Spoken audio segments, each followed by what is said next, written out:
Hi, everybody. Mr. Tanenbaum here. Thanks for joining me today. Today, I'm going to talk about two things that are sort of related. A new bit of news on CMMC and also what NIST is doing on 800-171. So let's start with what's going on with CMMC. So there are two pieces of the CMMC rule, what's called Part 32 and Part 48. The Part 32 part of the rule, which is the mechanics of what's required, was released last December and is now in the process. There was a comment period, and the comment period ended, and so on. We anticipate seeing a final version of that probably later this year, maybe early next year, but probably later this year. We shall see. The other part is the Part 48 part of the rule, and what we discovered is that that has now been moved to Office of Management Budget, what's called OIRA, which is a group that has to go review all federal rules. And that's kind of ahead of schedule. So we would, now in theory, OIRA could take 60 days and they could actually ask for a 30-day extension, but they might do it sooner than that. So we're assuming at this point that they're going to move it along quickly. So what is this Part 48 part of the rule? Well, what it is if you go look up the DFARS, 252.204-7021.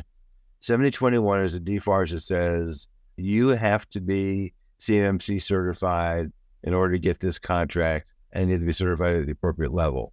So this rule, once it makes it out of the sausage making process, will be the thing that'll be in your contract if you have to be certified at either level 1, 2, or maybe potentially level 3, but more than likely 1 or 2.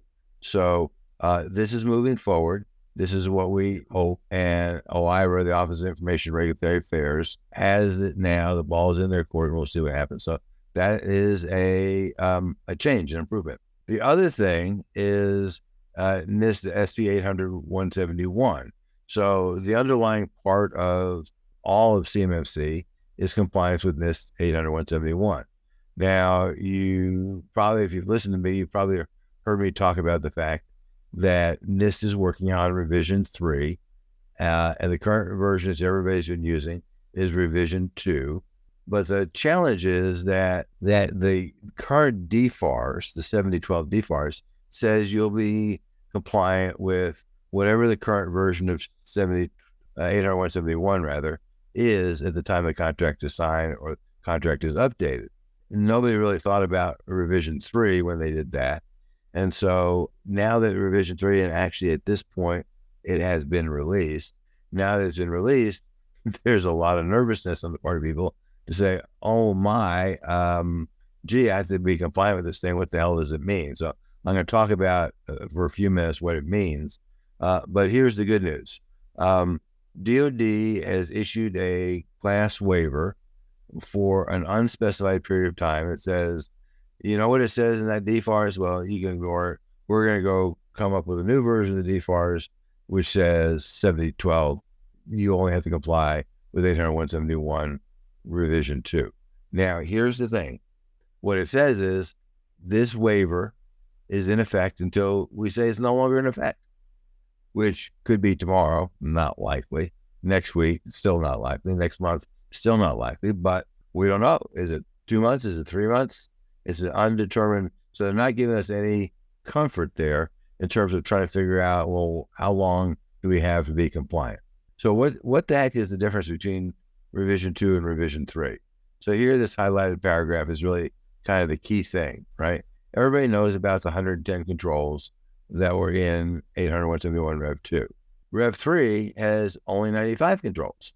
You say, well, that's kind of a good thing. Well, no, not really. What they did is they combined a whole bunch of stuff together. So what used to be a relatively simple control is now got multiple parts to it. If we look at the assessment objectives that are in 800-171A, there were 320 assessment objectives in revision 2, and now there are 390 assessment objectives. So we went up by 70, which is about 20% or so, and the rules became more complicated. So just FYI, life never gets simpler. But here's some of the things that did happen. I'm shaking my head because I don't like some of these things. Some of the things I do like, but some of the things I don't like. So there's this thing called ODPs, or organizational defined parameters. ODPs have been around since 853, which is the godfather of control standards at NIST, first came out. And basically what it says is, we don't think one size fits all. We think different people have to figure out the answer. And so, for example, let's say password length is an ODP. Well, one agency could say a password length of 2 is okay. Another agency can go off and say a password length has to be at least 6. And another agency could go off and say a password length has to be 24. So, and obviously from you as a contractor, you have to go comply with whatever the worst case scenario is for the contracts you have. What happens tomorrow when you get a new contract? And now, this particular customer says, oh yeah, 24, not good enough. How about 47, which they could do because it's an organization defined parameter. So people whined about that a lot when the draft came out, the final draft came out. Actually, the initial draft came out. In the final draft, they reduced the number of organizational defined parameters to 34 from, I think it was like 50 or 60. It still seemed like a large number. But now that the final version is out, the ODPs are back. They added 15 of the ODPs that they removed back in. Now there's a total of 49 ODPs. And at least the ODPs are listed in the appendix, so you know where the variables are. But still, it makes it difficult for organizations to sort out. So that's one I don't like. Periodically is gone. This is one I do like. The throughout the standard, it says you'll periodically do this and periodically do that. Well, how the hell do you know what the periodically actually means? And how do you know that one particular customer is going to go off and think that periodically means annually, and another customer thinks periodically means monthly? So now they've just categorically removed the word periodically, which I like. That's a good thing. They have added new control families, and there's 3 new ones. And I think they're timely, but nonetheless, they're going to go off and cause you some consternation. First one is planning, and I would call that governance. You got to go off and manage universe. Gee, that was easy for me to say. And you should be doing it anyway, but now they're giving you some guidance. And these new control families, by the way, are relatively streamlined. So it's not like there's a total of 9 new controls, but so, just a couple in each family. So you're not going to have a whole lot of effort there, but you got to show that you're doing planning, that you have governance in place. Next family is system and services acquisition. And that means that you have to have a process for vetting that whole acquisition. And it really ties to the next family, which is supply chain risk management. And as you probably know, that there's been all these breaches recently that are related to people's vendors, and not things that they did bad, but things that their vendors did bad, but it comes back to bite the customer. So even though the number of controls has dropped from 110 to 97, so somewhere I think that 97 is the right number. A lot of these controls are going to combine. You've got way more assessment objectives, and you got more work to do. So even though Rev 3 is not enforced today, now would be a good time to start looking at it and try to figure out what the heck you're going to do. And the sort of category that has been removed is there were controls that were called basic and controls that were called derived, which seemed like a kind of a really weird distinction for businesses. They didn't care. The distinction for the federal government is that the basic were in FIPS 200 and the derived ones were in 853. Nobody really cares. They're just requirements. And so in revision 3, everything uses 853 as the single authoritative source. So that's a good thing. Also, 80171A, which is the assessment guide, that has been released at the same time 80171 was Rev 3 was released. That's something that Ron Ross promised. And so that's a good thing too, because last time it was almost a year after Rev 2 was released that 80171A was released. So here's another view of how these changes affect you. Okay, so Increased number of control families, we talked about that. We added 3. The reorganization, we talked about that. Maybe it's better to align with how they align with the cybersecurity framework and the risk management framework, but boy, it looks like they're just shoving 10 pounds of stuff in a 5-pound can. The 3 new families, we know about that.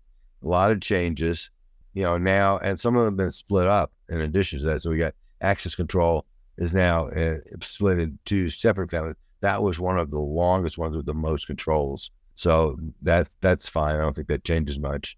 Release 3 does place more of an emphasis on risk management, which is a good thing. That goes back to, what we call governance. So, that's what you really want to do. There is more detailed guidance. I noticed that. That's a good thing. And there's more focus on continuous monitoring, which is really important and probably the single hardest thing, especially for small organizations, to actually do. So with that, that's kind of a brief synopsis of what's going on in revision 3. You'll likely have questions. The good news is, at least for right now, it's not in effect. I don't think that DoD would ever surprise contractors, because they'd just have a riot on their hands if they did. But we don't know how long it's going to be paused for. So now would be a good time to start thinking about what you're doing. And you should be doing governance. You should be doing supply chain risk management. You should be doing acquisition management.